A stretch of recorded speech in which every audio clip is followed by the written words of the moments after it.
The date that turned into a nightmare. You know how people always warn you about online dating? How they tell you to be careful because you never really know who you're talking to? I should have listened. My name is Sarah, and this happened to me when I was 20. I lived in a small apartment just outside my college campus with a couple of friends. They always teased me for never going on dates, for always being the one left behind on Saturday nights, curled up on the couch with a slice of pizza while they were out having fun. I got tired of it, so I signed up for Plenty of Fish. I had rules, though. The guy had to look normal, had to have plenty of photos, and we had to have at least 2 things in common. I wasn't about to meet up with some random creep. I ended up talking to 2 guys. One said he was a doctor, but at 20 years old, I doubted that. The other, a construction worker named Dan, seemed more believable.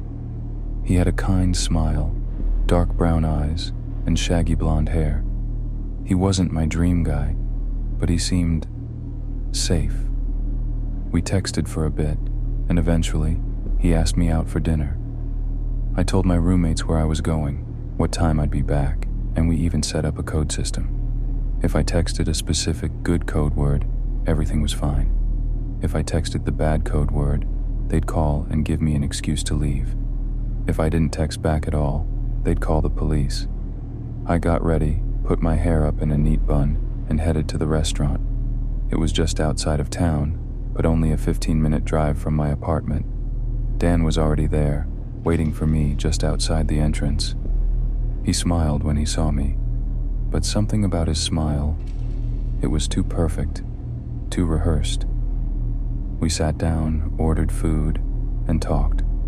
He was nice, polite, well-mannered, but there was something off. His stories felt scripted. His voice was flat, emotionless. When he spoke about his job, he didn't sound passionate. He sounded like he was reciting lines. And there was one more thing. Dan was boring. I sent my check-in text. All good. The night ended, and I knew there wouldn't be a second date. Then came the messages. The next morning, my phone buzzed, over and over and over. I groggily reached for it, but it wouldn't stop. It was vibrating so much it fell off my nightstand. I picked it up. 20 messages, all from Dan. At first they were sweet. He said he had a great time, that he wanted to see me again. But as I scrolled down, the messages changed. They got angry, violent. Then, the final message, watch your back. I felt a cold chill run down my spine. I blocked his number and deleted my account. That should have been the end of it. It wasn't. That night, my phone buzzed again. Unknown number. I opened the text. You look so pretty in your blue PJs. I was wearing blue pajamas. I swallowed hard and looked out the window, and that's when I saw him. Dan, standing on my street, looking up at my window, and then he ran. I slammed my blinds shut, my hands shaking. How did he get my number? How did he know where I lived? I blocked the number, but that didn't stop him. The next night, I woke up to my phone buzzing again. This time, I didn't even check it. I just grabbed my keys and drove straight to the police station. When I showed them the messages, the officer barely looked concerned. Just block the number, he said. I felt like screaming. For a few days, things were quiet. Then, the pictures started. Pictures of my house. Pictures of me inside my house. Pictures of my car. My job. He was following me. I raced back to the police, this time demanding a restraining order. They finally took me seriously. After that, the messages stopped. Dan disappeared, or so I thought. The last night. It was late. Too late. A soft, scratching noise woke me. At first, I thought it was my cat wanting to come inside. I got up, still groggy, and shuffled toward the door. I unlocked it, cracked it open slightly. No cat, just the empty darkness of the night. I turned to go back inside, and then I heard it. A voice. Sarah. From inside my apartment. I froze. No, that's impossible.